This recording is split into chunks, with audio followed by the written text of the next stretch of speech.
Bienvenidos, queridos hermanos, a este su programa Fe y Realidad. Mi nombre es David Gómez y hoy tenemos la entrevista con el tema El drama litúrgico, con el subtítulo El estudio comparativo entre el misal romano de San Pío V y el Novus Ordo de Pablo VI. Desarrollando el tema, nuestro hermano Pablo Marini, hermano argentino. Esperamos que este video sea de mucha bendición. Comencemos.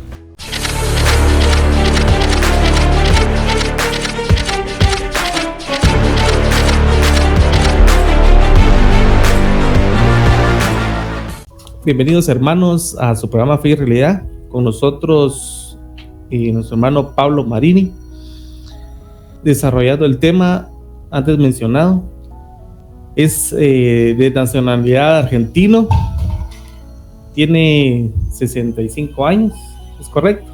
¿Aún? 66, acabo 66 años, muy bien, casado, 8 hijos, católico, profesor y licenciado en filosofía por la Universidad de Santo Tomás de Aquino, licenciado en educación religiosa por la Universidad de Río de la Plata. FASTA, ¿Sí? por la Universidad FASTA de Mar del Plata. Ahí está, Mar del Plata. Sí. Editor, corrector literario, supervisor conceptual, ideológico de contenido de libros educativos y publicaciones en general, además de ser diseñador gráfico y administrador contable mediante programas informáticos. Experiencia durante más de 35 años de desempeño como docente, dando las materias de formación teológica, filosófica y ética, entre otras, y en diversas universidades católicas. Es autor de más de 10 libros, artículos y conferencias. Entre sus libros están Apuntes de Teología, 3 tomos, Introducción a las Humanidades, Ética Cristiana, 2 tomos, Teología para Universitarios, Catecismo Católico, Filosofía Realista, 3 tomos, En qué creen los que creen y El drama litúrgico, que ya va por su 4ª edición, que es donde este libro es el que nos va a contar aquí nuestro hermano Pablo Marini de qué trata, ¿verdad? Bienvenido, hermano Pablo. Si se me escapó algo, por favor, nos puede... No, está bien. ¿Sí? El tema del libro básicamente surgió como una inquietud que yo tuve hace bastantes años respecto a las consecuencias de los cambios que se habían producido en la reforma litúrgica de 1969. Por supuesto, esto fue algo simplemente que se fue dando a lo largo de los años y el crecimiento de uno en la profundización de la fe. ¿Por qué? Porque yo en el 69 tenía 11 años, imagínense que no estaba para ocuparme de cuestiones litúrgicas, o por lo menos no de una manera investigativa. Así que esto se fue dando a lo largo de algunos años, porque ya, digamos, había una especie de intuición, de olfato de que estaban pasando cosas y cambios bastante importantes, y uno lo había vivido. Es decir, aunque yo era muy chico cuando estaba la misa tradicional, sin embargo, digamos, tuve un poquito más de conciencia a lo largo de esos años que se produjo una especie de mix, una especie de combinación entre digamos, la misa tradicional, lo que se pretendía como reforma, la desaparición del latín, la aparición de la lengua vernácula, o sea, de la lengua que hablan las personas en su país comúnmente, y entonces ahí empezaron, esa intuición, ese olfatear que algo estaba cambiando, y que también tenía que ver con el cambio en la propia figura de los sacerdotes. Una de las cosas que siempre me acuerdo es que yo fui formado en el nivel primario de la educación formal, en el nivel primario por sacerdotes que llevaban sotana, y me encontré después en la secundaria, en lo que sería la etapa a partir de los 13, 14 años, en el colegio, con los sacerdotes que se quitaron la sotana, que cambiaron, que incluso llegaron a vestirse, algunos con clergy, pero otros directamente con ropas de calle, ¿no? Entonces, bueno, todo eso nos iba afectando y nos iba haciendo preguntar qué era lo que estaba pasando. Bueno, y eso después yo tuve estudios de ciencias económicas, pero los abandono y me dedico a la parte teológica y a la parte filosófica. ¿Sí? Estudio formalmente para licenciado en filosofía. Y haciendo eso, investigando más, ahí ya había aparecido todo el conflicto que se había provocado con el tema Lefebvre, con el tradicionalismo, digamos, que se oponía a la reforma. Y bueno, uno fue investigando y posteriormente, bastante después, pude cristalizar todo esto en esta comparación que no pretende ser de ninguna manera un libro de erudición, no pretende ser para eruditos o para gente que está investigando esto en profundidad y que sabe de todas estas cosas, estudiando con fuentes en las bibliotecas y todo eso. No. Esto es simplemente una comparación línea a línea de los dos de los dos órdenes de la misa, del ordinario de la misa, de las rúbricas, que por un lado en una columna está la misa tradicional y en la otra la misa de Novus Ordo de Pablo VI, que empieza a tener vigencia con el decreto del Papa en 1969, pero especialmente a partir de la aparición del misal en 1970, ¿no?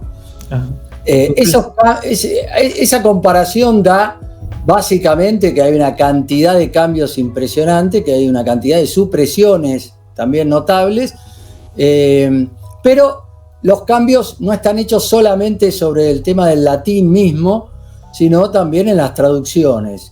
Porque claro, al haber suprimido virtualmente el latín de la Iglesia, en la liturgia y en los sacramentos, entonces nos encontramos con que las traducciones también agravaron la situación.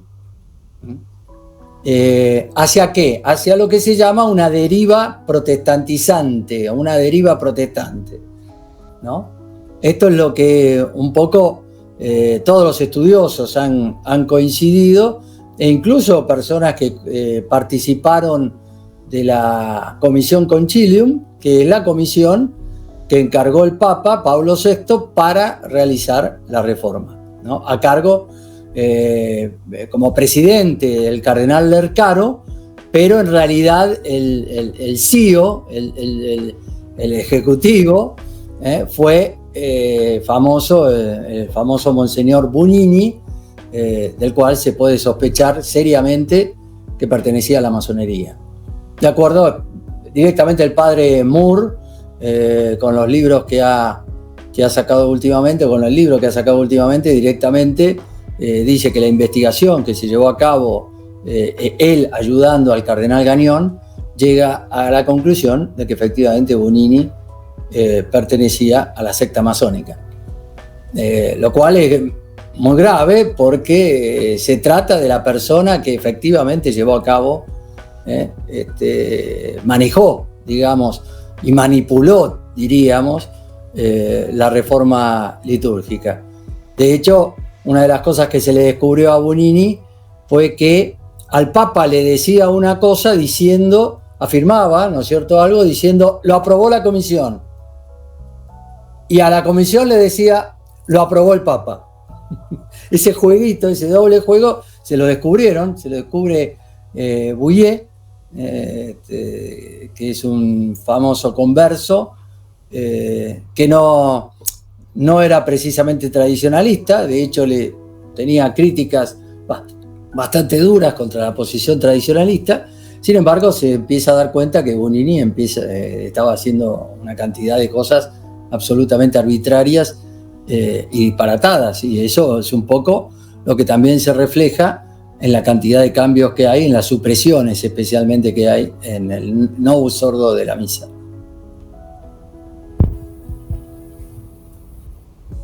Digamos que nosotros, por ejemplo, los que vivimos después de estos cambios, no logramos entender esto que estamos hablando, ¿verdad? Porque no tenemos esa experiencia antigua ni la experiencia de ahora. O sea, solo tenemos la experiencia que estamos viviendo actualmente. Entonces, ¿cuáles son esas claves? ¿Cuáles son los cambios claves, que se dieron durante esa transición de la liturgia? Porque sabemos que la misa no se celebra actualmente como se celebraba las primeras Eucaristías, ¿verdad? En el tiempo de nuestro Señor Jesucristo. Ha sufrido toda esa transición de cambios, pero las más significativas, ¿cuáles nos podrían nombrar más o menos? ¿Cuáles han sido actualmente ahora de cara a esa comparación que vemos con el misal de San Pío V y el de Nuevo Sordo de Pablo VI? Bueno, en realidad se sabe que la liturgia fue de alguna manera cristalizándose, no es que estaba absolutamente todo ya armado como se podría ver en la misa tradicional, en la llamada misa tradicional. Yo prefiero llamarla misa tradicional y no llamarla misa tridentina o misa de San Pío V, porque en realidad San Pío V lo que hizo fue codificar el rito romano y permitir, ni siquiera permitir, sino alentar a que se siguieran celebrando los ritos que pudieran acreditar 200 años de antigüedad a la época en que él estaba hablando, que es en el siglo XVI, en 1570, por ahí. Pero esto, la liturgia fue creciendo en perfección, fue creciendo en profundidad, fue creciendo en belleza. La Iglesia fue tomando conciencia y protegiendo cada vez más las dimensiones que le parecían que debían ser protegidas. Por ejemplo, pensemos en lo que ha significado en su momento que se comulgara en la boca, precisamente para evitar profanaciones, para evitar manipulación, para reconocer la diferencia esencial entre el sacerdote y los laicos, que no tienen las manos consagradas y que por lo tanto no tienen que tocar las especies eucarísticas. Todas esas cosas fueron desarrollándose, fueron perfeccionándose, profundizándose. Pero sin duda que ya podríamos hablar que a partir del siglo IV hay una cristalización de la liturgia y desde ya está el famoso texto de San Justino del siglo II, que si uno ve el relato de lo que es la Eucaristía, la celebración eucarística, es esencialmente lo que hacemos, tanto en el rito tradicional como en el rito del Novus Sordo. Pero, ¿qué es lo que ocurre? Ocurre una reforma protestante, mal llamada reforma, en realidad una rebelión protestante, que busca precisamente ocultar o debilitar la noción, por ejemplo, de sacrificio expiatorio, negando que sea un sacrificio expiatorio. Eso es uno de los elementos que ahí aparecen. También el tema de la distinción entre el sacerdote y los fieles. También el asunto de la presencia real, verdadera y sustancial de Cristo en la Eucaristía. Entonces, básicamente lo que podríamos ver como ocultamiento, como debilitamiento, como deriva protestantizante en el Novus Sordo, en el rito de la misa establecido por Pablo VI, son 4 cosas fundamentales. poner en igualdad la presencia de Cristo en la palabra y en su pueblo con la presencia sacramental, afectando el dogma de la presencia real, verdadera y sustancial de Cristo en la Eucaristía. Esto se ha expresado sin duda en qué, por ejemplo, y en la manera en que se tratan las especies eucarísticas hoy, en la manera en que la gente comulga con la mano. Acá la gente entiende mal el tema de la comunión con la mano. Es un indulto, es un permiso tolerado de algo que se toleraba, que no se quería dentro de la Iglesia. De hecho, todavía existen los documentos papales y postconciliares que hablan de que la forma preferida por la Iglesia para recibir a Cristo es en la boca y de rodillas. Pero en función de una mala entendida tolerancia, no sé, las conferencias episcopales más progresistas de Europa empezaron a plantear el tema del el hecho consumado. Y el hecho consumado es: te doy la comunión en la mano y quiero que ustedes comulguen en la mano. Y si se arrodillan y piden la comunión en la boca, se las niego. Como ha pasado y como se ven claramente en varias filmaciones. En ese caso, abusando de algo porque ni siquiera se permite hoy la comunión de rodillas y en la boca. Pero se le niega la comunión de rodillas y en la boca a muchas personas hoy en el mundo. Pero esto es típico del hecho consumado. Yo te instalo la comunión en la mano y vos después, para no provocar un cisma, para no provocar una separación, para no provocar cierta rispidez, resulta que te concedo el permiso a tu diócesis para que comulguen en la mano.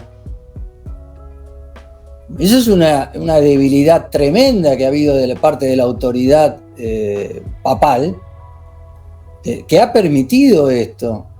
Y de hecho es lo que ha ocurrido con una cantidad, no solamente con diócesis progresistas, sino que ahora resulta que la comunión en la mano es casi la manera mayoritaria en que se recibe a Cristo en el mundo. ¿Por qué llegamos a esta situación? Cuando es algo que no se quería hacer. Entonces, este tema de los hechos consumados se sigue aplicando con distintas otras, con otras diferentes exigencias del progresismo y del modernismo católico, como por ejemplo dar la comunión a los adúlteros vueltos a juntar. Entonces, eso se hace, de hecho, ya hace rato se da la comunión a los adúlteros, a los que están en segunda unión, por supuesto, concubinato. Y resulta que entonces ahora viene el capítulo 8 de Amoris Laetitia, que es una verdadera barbaridad, que ha destruido 3 sacramentos en un solo capítulo: el sacramento del matrimonio, el sacramento de la confesión o penitencia o reconciliación, y el tema de es decir, me falta el tema de la Eucaristía. O sea, es impresionante cómo está escrito de tal manera ambigua que terminamos destruyendo la noción de que hay actos intrínsecamente malos y que no pueden ser considerados buenos bajo ningún aspecto. Es destruir la moral católica. Sí, digamos, podemos avisorarlo, no podemos meternos en el pensamiento quienes han hecho estas modificaciones, pero ¿por qué protestantizar la iglesia y los ritos, verdad? Con este primer punto, ¿por qué no queremos esa separación de los hermanos? No sé, ¿verdad? ¿Por qué queremos consentir el hecho de que nosotros damos la comunión en la mano? ¿Por qué, digamos, esa idea, verdad? Eso tiene que ver con el no hacer, con el problema de la identidad sacerdotal. O sea, el sacerdote no debe ser una persona esencialmente diferente en cuanto a su misión dentro de la iglesia. Tiene que ser un hermano más. Por eso tiene que vestirse como un laico, tiene que hablar como un laico, tiene que tener gestos de laico, en el sentido de no tiene que haber una distancia, ningún tipo de diferencia, porque de alguna manera los protestantes han planteado eso. El protestante tiene su pastor que se casa, que tiene una familia, que es como uno de nosotros, que simplemente ha estudiado más profundamente la palabra de Dios. Pero lo que es el sacerdote como dador de lo sagrado, como intermediario entre Dios y los hombres, eso es una mirada católica que va contra esa especie de igualación típica del protestantismo. Porque no hay orden sagrado dentro del protestante, dentro del mundo protestante. Entonces, es importante que todos esos cambios se noten, cómo van llevando a que el sacerdote sea uno más, a que el sacerdote de alguna manera también quiera desacralizar esa tendencia que hay a actuar de tal manera que uno sea simpático en el culto litúrgico, que uno no muestre los aspectos un poco más antipáticos, si se quiere, y entonces que siempre la religión sea algo que atraiga por divertida, porque estoy siendo un animador litúrgico. Todo eso tiene que ver con una cantidad de oraciones y de supresiones y de gestos que se han suprimido, que estaban en el misal tradicional y que ahora no están en el Novus Ordo. Eso tiene mucho que ver, pero es parte de todo un proceso complejo, ¿no es cierto?, que tiene muchas aristas, que tiene que ver con la teología, con la exégesis de la bíblica, que tiene que ver, por supuesto, con la liturgia. Es decir, el cardenal Ratzinger en su momento decía claramente que el problema de la identidad sacerdotal tiene muchísimo que ver, aunque no es la única explicación, la pérdida del sentido sacerdotal de los propios sacerdotes católicos no tiene únicamente que ver con la liturgia, pero tiene muchísimo que ver con la liturgia. No es únicamente con la liturgia, pero es muchísimo que ver con la liturgia. Entonces, esto ha sido un proceso que ya lleva sus 50, 60 años y que ha ya formado en esta nueva mirada, en esta nueva identidad sacerdotal a una generación de sacerdotes, a varias generaciones de sacerdotes que se han recibido en los seminarios que por supuesto también han sufrido el embate de todo el modernismo y progresismo católico. Y por eso la mala formación que tienen en liturgia, en teología, en moral. Pero especialmente también el hecho de no haber en ese sentido seguido las indicaciones de todos los papas desde que se murió Santo Tomás de Aquino, más o menos, en que había que estudiar según la filosofía y la teología de Santo Tomás. A mí me hace gracia cuando me aparecen diciendo y me citan el Concilio Vaticano II. No, bueno, pero este es el ayornamiento de la Iglesia que necesitamos, ¿no? La primavera famosa, que estamos en un invierno tremendo, pero bueno, esta primavera que se tenía que venir, ¿no es cierto? Y citan los documentos conciliares para justificar todos estos cambios que se han dado. Y bueno, en los documentos conciliares está en dos documentos diferentes está recomendado que los sacerdotes se tienen que formar con la filosofía y teología de Santo Tomás. ¿Quién estudia a Santo Tomás hoy en los seminarios? Sí, si lo llegan a mencionar, bueno, por supuesto, es una teología del siglo XIII, por favor. Estamos en el siglo XXI. Pero todas esas cosas se han juntado, es la tormenta perfecta que se ha formado para explicar la terrible pérdida de sentido sacramental, sagrado, de lo que significa un sacerdote y de lo que hace en el santo sacrificio de la misa, que se tendría que llamar así, naturalmente, normalmente, y ya nadie lo menciona de esa manera. Está mencionado, por supuesto, en el catecismo dentro de las 9 maneras de mencionar la Eucaristía. Pero uno lo que tiene que hacer es tratar de hacer que la gente sepa por lo menos la definición de misa para saber a qué va a misa los domingos o todos los días. Y lo notable es que la gente no sabe la definición de misa, no sabe lo que es realmente la misa.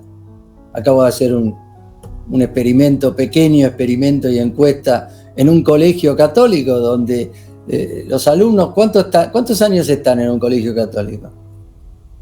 8, 10, hasta 12 años, los que están desde el principio. 12 años están en un colegio católico. ¿Cuánto tiempo están en un colegio católico? ¿De doble turno? ¿Están 8 horas? No sé cuánto están, desde las 8 de la mañana hasta las 6 de la tarde, hasta las 4 de la tarde.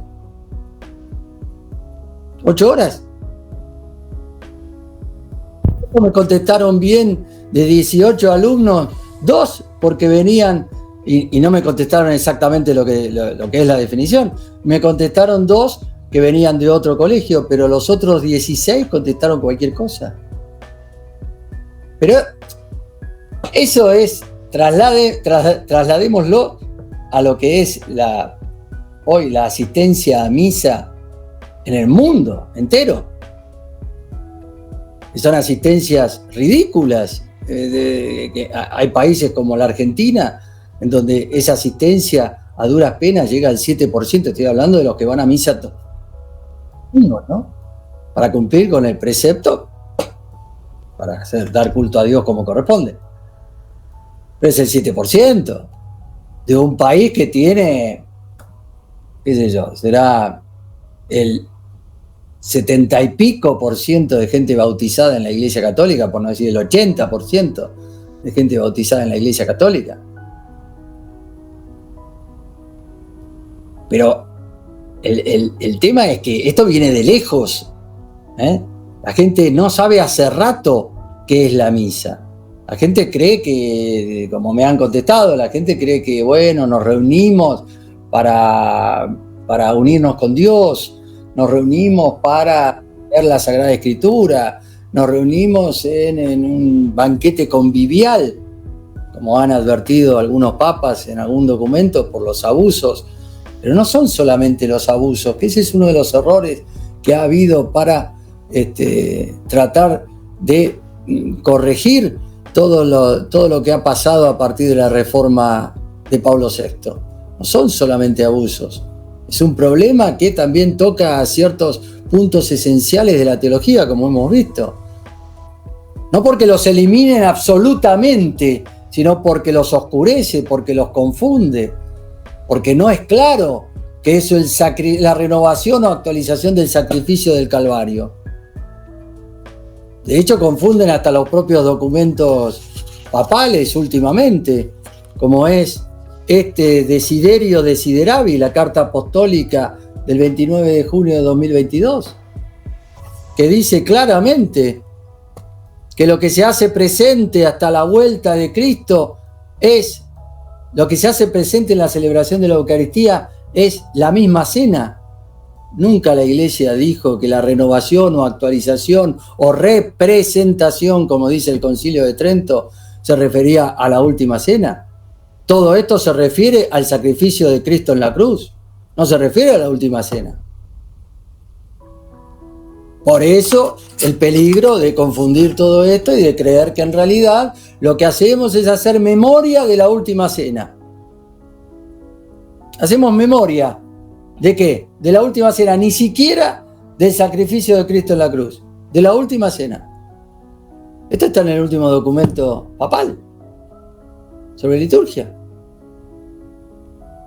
Es un disparate. No es así.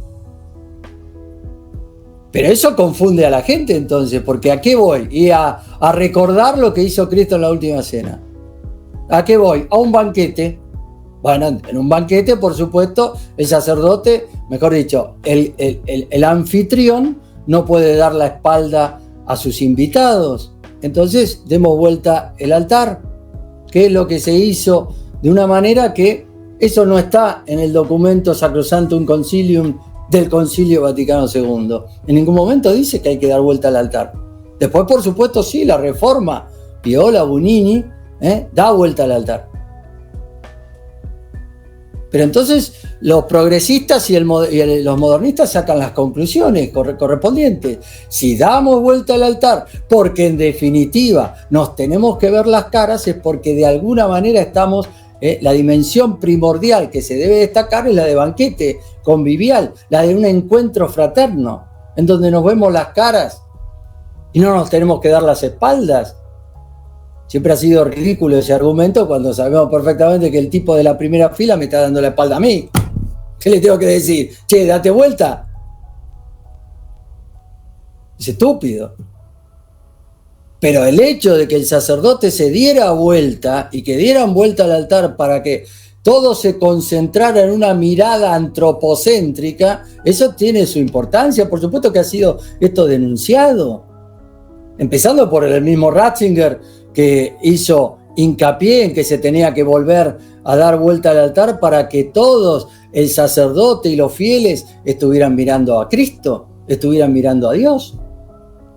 Porque se trata de un punto de concentración, ya hemos hablado de esto en otras oportunidades, se trata de un punto de concentración teotrópico, teocéntrico. Yo estoy poniendo a Dios en el centro, no al hombre. Y entonces, no, damos vuelta a todo porque en realidad nos miramos las caras porque lo más importante ahora es el hombre, somos nosotros. Y por eso la cantidad de adecuaciones, como yo las llamo, demagógicas, de un sacerdote que tiene que, insisto, ser animador litúrgico, que tiene que caerle bien a la gente. Entonces tiene que ser atractivo lo que él hace. Y tiene que ser divertido. Y entonces nos encontramos con todas estas cosas, ¿no es cierto? Lo que llamamos este principio de adulación. Como hay un antropocentrismo sobrevolando el espíritu de la reforma litúrgica, entonces nos encontramos con que debo adular a las personas que vienen. Entonces, si me encuentro con personas del mundo del trabajo, y bueno, haré una liturgia que tenga que ver con el mundo del trabajo. Si me encuentro con gente del mundo de la cultura, haré una liturgia que tenga que ver con el mundo de la cultura. Y cambio cosas. Por supuesto las puedo cambiar porque ya el latín no existe, y entonces, si estoy hablando en mi propia lengua, puedo inventar. Bueno, yo no veo a los sacerdotes que no son muy duchos en latín, inventando oraciones en latín sobre la marcha. Pero cuántas oraciones inventadas en la lengua vernácula tenemos hoy, precisamente porque la gente tiene, además de este principio antropocéntrico, el principio de creatividad. Tengo que ser creativo en la manera en que yo hago la liturgia. Para atraer, para que no se me vaya la gente, para que los jóvenes también estén. ¿Se me entiende? Tenemos un pensamiento quizás equivocado, porque esto es lo que se nos ha dicho, ¿verdad? El pensamiento es porque los jóvenes lo decimos, lo hemos dicho de más jóvenes. Mi mamá, en qué tiempo vive, ¿verdad? Los tiempos ya cambiaron.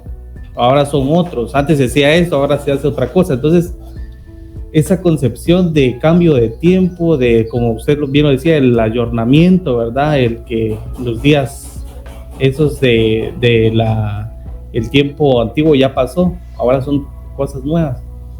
Así es. Es el pensamiento moderno, modernista, progresista que hoy se nos está implantando, ¿verdad? Pero bueno, siguiendo, digamos, perdón, sí. hermano. Sí. Siguiendo, digamos, porque vamos por el primer punto, ¿verdad? ¿Cuál es el siguiente paso de que usted ha descubierto? No, se puede hablar, es interminable esto, es decir, en realidad se puede hablar de muchas cosas, porque, es decir, yo encontré 72 diferencias entre el texto en latín, el texto lo que en realidad, entre los dos textos en latín, primero, hay diferencias entre los dos textos en latín, hay supresiones, bueno, aparecen, en vez del canon que estaba el canon romano, el llamado canon romano, ahora hay 4 oraciones eucarísticas, llamadas oraciones eucarísticas, en las cuales la primera oración eucarística, de alguna manera quiere seguir al canon romano, pero también ahí hay supresiones y supresiones importantes, y cambios importantes. Pero lo cierto es que estas 72 diferencias se dan en parte entre los dos textos en latín y después entre el texto en latín del Novus Ordo y además la traducción que se ha hecho a la lengua vernácula. Entonces, por ejemplo, una cosa extraña, pero que sí es lógica, por esto que hemos hablado de la deriva protestante, y que yo lo pongo como ejemplo, es la oración que se refiere cuando rezamos por los difuntos, que les deseamos que vayan a un lugar de refrigerio, en latín estoy hablando, en latín del Novus Ordo, dice el lugar del refrigerio, de la luz y de la paz. Bueno, cuando va el castellano, en el caso nuestro del castellano, pone el lugar del consuelo, de la luz y de la paz.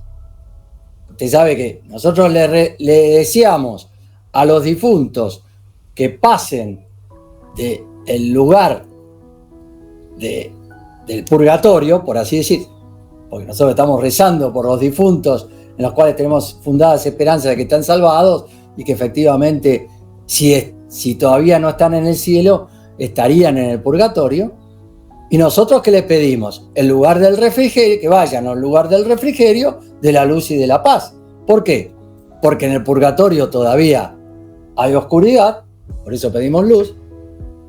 Hay de alguna manera angustia. ¿Por qué? Por el famoso tema de la pena de dilación de la gloria, o sea, todavía no vemos a Dios, por lo tanto el alma sufre por esa dilación, por esa espera en que todavía no se ha encontrado con Dios, y por eso pedimos el lugar de la paz, pero también pedimos el lugar del refrigerio. ¿Y por qué? Porque eso habla claramente de un lugar un poco más cálido, que esto es opinión, sentencia común de teólogos, que habría fuego en el purgatorio. Ustedes recuerdan que el purgatorio es dogma de fe. Es dogma de fe. Lo aclaro bien porque en otro reportaje quedó medio confuso eso, tuve que aclararlo después. Pero el purgatorio es dogma de fe. Lo que no es dogma de fe es que haya fuego en el purgatorio, un fuego purificador. Aunque hay textos de las Sagradas Escrituras que son bastante interesantes y bastante indicativos de que hay un fuego en el purgatorio. Pero nosotros pedimos, en latín, en el Novus Ordo incluso, refrigerio. Bueno, inmediatamente, ¿qué se hizo? Se cambió a consuelo. Entonces ahí, nosotros, ¿por qué se hacen ese tipo de cambios? Por el tema del fuego y de un fuego en el purgatorio. Bueno, el purgatorio es algo que los protestantes no creen. Ellos creen en el cielo y en el infierno, pero no afirman que exista el purgatorio. Y mucho menos que haya un purgatorio con un fuego. Que insisto, eso, lo del fuego, es sentencia común de teólogos. La existencia del purgatorio es dogma de fe. Son dos cosas diferentes. Pero ese tipo de cambios, de detalles, hasta ese nivel de detalle han ido en las traducciones para tratar de diluir los aspectos, como les digo, menos simpáticos de la doctrina católica. Por eso, una típica cosa que siempre se ha reprochado es la falta de precisión que a veces hay en los documentos conciliares del Concilio Vaticano II, en donde no se habla, por ejemplo, explícitamente de la palabra, no aparece la palabra infierno. Infierno. No aparece la palabra infierno en los 16 documentos del concilio. Sí se habla de una condena, se hace alusión a una condena en los documentos, pero no se habla del infierno, explícitamente. Así como no se condenó el comunismo, ¿no? Otro gran problema que tuvo esa asamblea conciliar.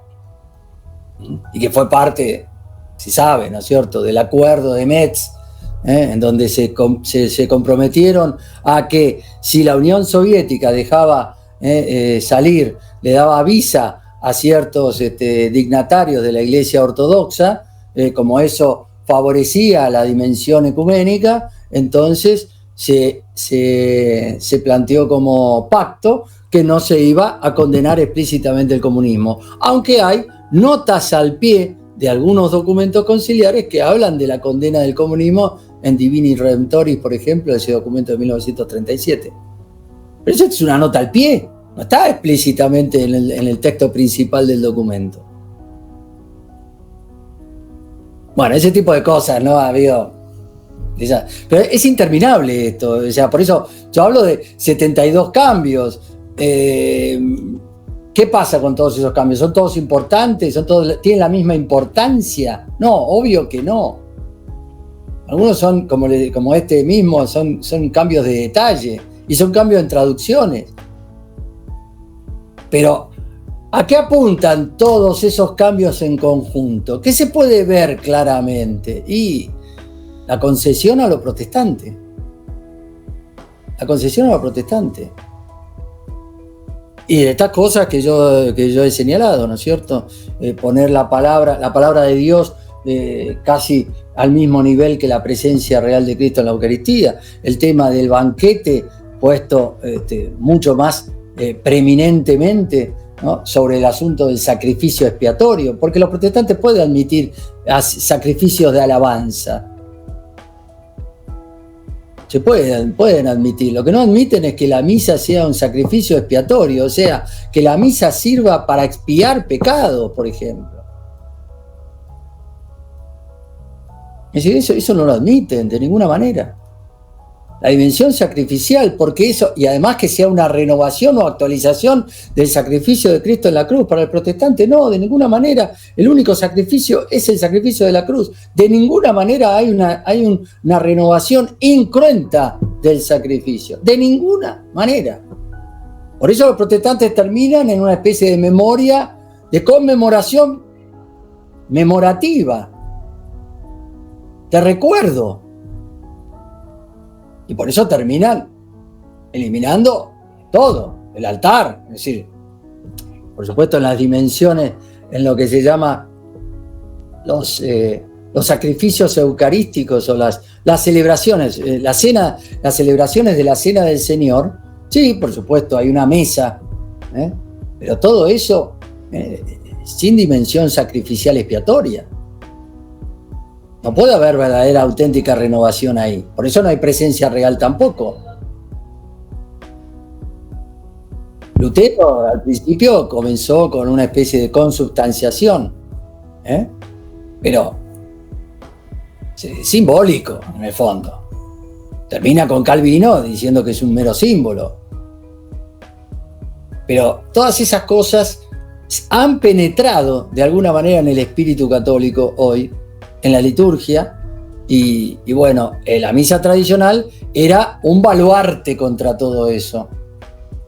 La misa nueva de Pablo VI de alguna manera debilita ese baluarte, debilita esa resistencia, y por eso la gente hoy tiene la idea, por ejemplo, muchísima gente católica tiene idea de que eso es un banquete o que es una memoria de la última cena, o incluso lo que nosotros lamentablemente estamos confirmando y estamos verificando, la falta de fe de católicos en la presencia verdadera, real y sustancial de Cristo bajo las especies eucarísticas. Esperamos de todo corazón que esta entrevista haya sido de mucho provecho para todos ustedes, y en lo personal, pues Así será, y recomendando a cada uno que lo pongamos en práctica, que pongamos en práctica lo aprendido aquí.